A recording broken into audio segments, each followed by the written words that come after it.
Welcome back, everyone. We're about to take a deep dive into the world of virtual art, specifically in Second Life, Yeah.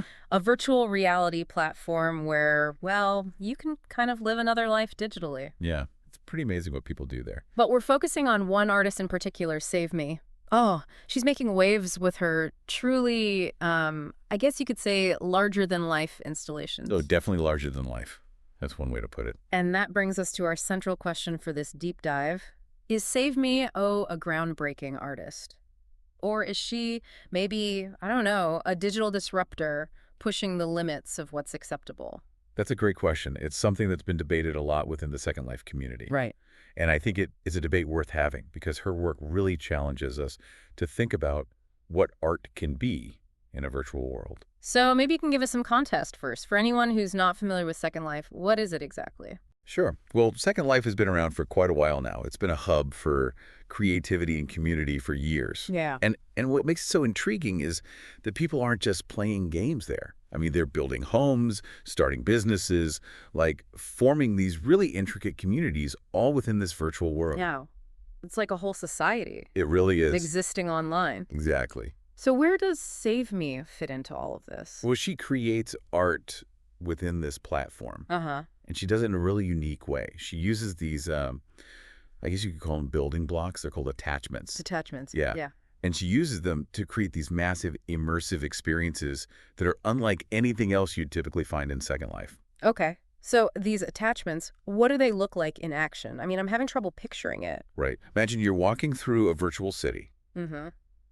and you come across this towering sculpture made of light and digital textures, or maybe a landscape that seems to shift and change before your eyes. Oh, I see. It's really about experiencing the art, not just looking at it. So she's using the virtual world as her canvas in a way. Exactly. She transforms entire virtual spaces into these immersive art experiences. That's really cool. And I read that she's been incorporating some classic art influences too, like Edward Hopper. How does that work? That's right. She's known for blending elements of classic art into her creations. Mm-hmm. So she might take, for instance, the mood and imagery of an Edward Hopper painting, With that sense of loneliness. Yeah, that loneliness and contemplation.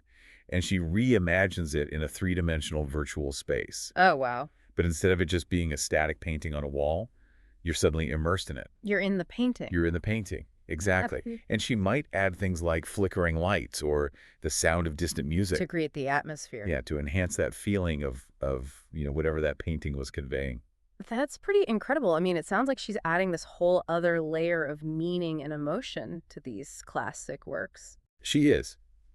And that's one of the reasons why she has such a devoted following in Second Life. Oh, she has a big following. Oh, yeah, she does. They call themselves minions and acolytes. Minions and acolytes. I know. It's pretty amazing.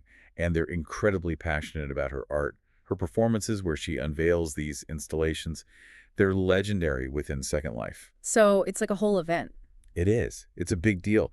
And it makes it all the more interesting because, well, there's a bit of controversy surrounding her work, too. Oh, really? What kind of controversy? Yeah. Well, as you can imagine, not everyone is thrilled with her approach. I can see how some people might have a problem with it. Yeah. Some sim owners, the people who own the virtual land in Second Life, they have issues with her large attachments. It's too big. Well, they say it can be disruptive to their environments. Oh, okay. And it can be.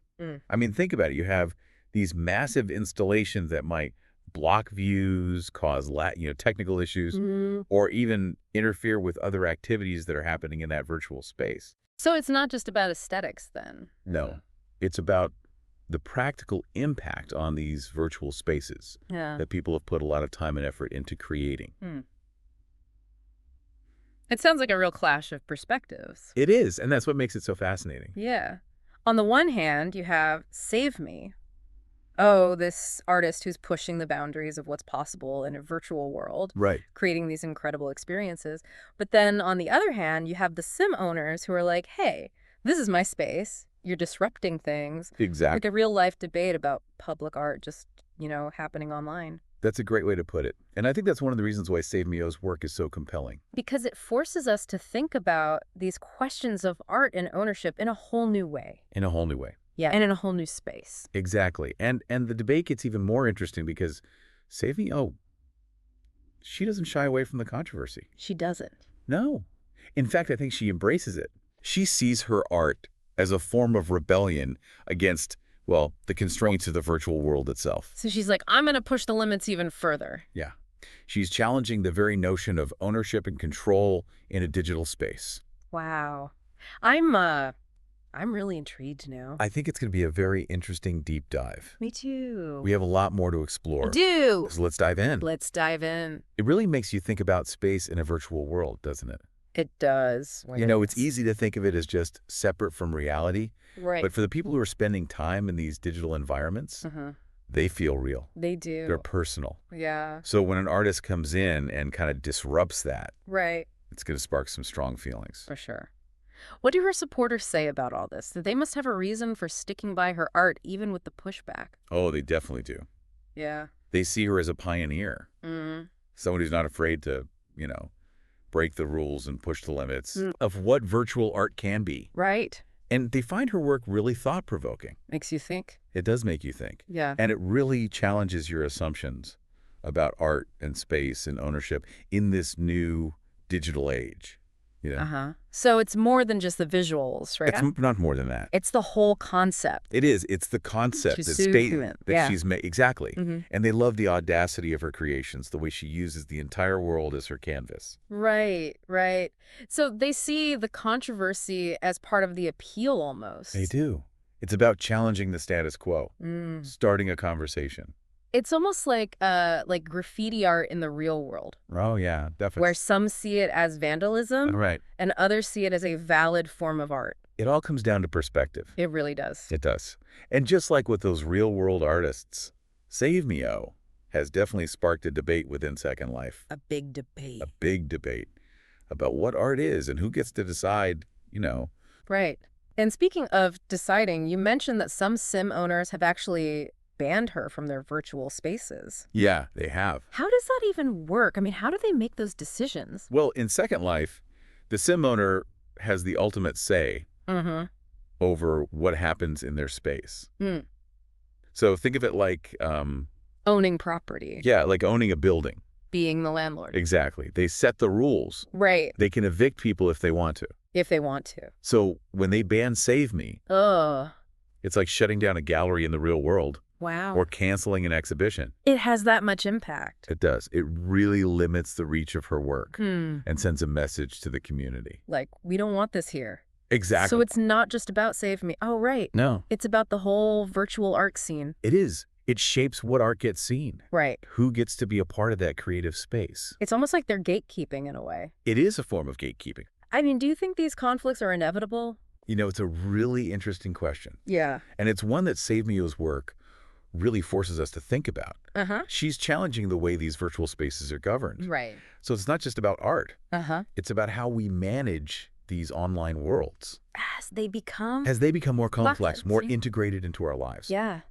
Because they are becoming a bigger part of our lives. They are. Yeah. And it's fascinating to see how this is all unfolding. It is. So, despite all this controversy, Yeah. Save Me Oh has had a huge impact, right? Oh, absolutely. Yeah. I mean, she's been featured in virtual galleries. Uh-huh. She's been interviewed for virtual publications. Wow. She's inspired countless other artists to really experiment in Second Life. That's incredible. So it seems like she's kind of achieved this level of recognition She has. that goes beyond the controversy. It does. And that's what's so remarkable about her. Uh-huh. She's really pushed virtual art forward. In a way. In a way, yeah. It's not just a hobby anymore. No, not at all. It's a legitimate art form. It is. And she's been a big part of that. She's a pioneer. Yeah. She's shown that virtual worlds can be spaces for serious artistic expression. Even if that expression might ruffle some feathers. Even if it ruffles some feathers. Yeah, Exactly. it's amazing. It's like she's walking this line Yeah. between Gotcha. being celebrated and criticized. It's a fine line. And she's doing it in a way that's really making people think. She is. And that's a sign of a true artist, I think. Yeah, I agree. Her legacy is going to be complex. Oh, without a doubt. Yeah. It's going to be fascinating to see how it all unfolds. Yeah. Save Me Oh's work really is a testament to the power of art, to challenge norms. Provoke debate. Yeah, provoke debate. And inspire change. And inspire change. And that's something that we need more of in this world, I think. I think you're right. So where do we go from here? What's next for Save Me? Well, that's the big question, isn't it? Yeah. I mean, her story's not over. It's not And over. who knows what she'll do next? I can't wait to see what she does next. Me too. It's amazing to me that an artist working in a virtual world can spark such a real debate. I know, it's really interesting. It makes you wonder how these lines between what's virtual and what's real are going to keep blurring, as technology gets better. Yeah, I think about that all the time. What happens when we're all wearing those AR glasses and suddenly we have these virtual installations popping up in our living rooms? It's a crazy thought, right? It is. But I think SaveMe, oh, she's giving us a glimpse of what's to come. You think so? I do. How so? Think about it. Walking down the street, and there's this virtual sculpture that's interacting with the buildings around you. Or you go to a concert, and the stage is this constantly changing digital landscape. That would be pretty amazing. Right. The possibilities are endless. It's exciting, but also a little scary to think about. I know what you mean. Like, are our cities going to become canvases for digital art? Exactly. And how will we adapt to that? Will we be open to it? Or will we try to hold on to those traditional boundaries between, what's art and what's reality? It's like SaveMe. Oh, is this? Like, case study for how we might deal with all this. I think she is. I mean, she's forcing us to deal with these questions right now. She is. The questions of ownership, control, even what art is. It's all up for debate. It really is. And these conversations are only going to get more important as VR and AR become more a part of our lives. For sure. They are. So as we wrap up our deep dive into the world of SaveMe, I keep coming back to this question. Is she a visionary or is she a disruptor? It's tough to say. Or maybe... Maybe she's both. Right. She could be both. I think she is both. She really makes you think. She does. Yeah. And that's what good art should do. That's a great point. It should challenge us. It should spark conversation. Absolutely. And SaveMe. Oh, she's definitely doing that. She is. And you know what I think is so cool about this whole deep dive? What's that? We've gone way beyond just looking at pretty pictures. Oh, we have. We've talked about her impact on a whole virtual community and delved into some pretty deep philosophical questions. They have. And it all started with this one artist. I know, it's pretty amazing. It is. So for everyone listening, what do you hope they take away from all of this? I hope they're inspired to seek out SaveMe Oh's work for themselves. Yeah. See it, experience it, and form their own opinions. Right. Art is meant to be discussed. Exactly. Debated, even. For sure. It shouldn't be passive. You shouldn't. It should make you feel something. It should. It should make you think. I love that. So keep exploring. Keep questioning. Keep diving deep. And who knows, maybe someday Yeah. you'll encounter a virtual masterpiece It could happen. that sparks your own deep dive into the unknown. That's what it's all about. It is. That's it for this deep dive into the world of SaveMe. Oh, thanks for joining us. See you next time.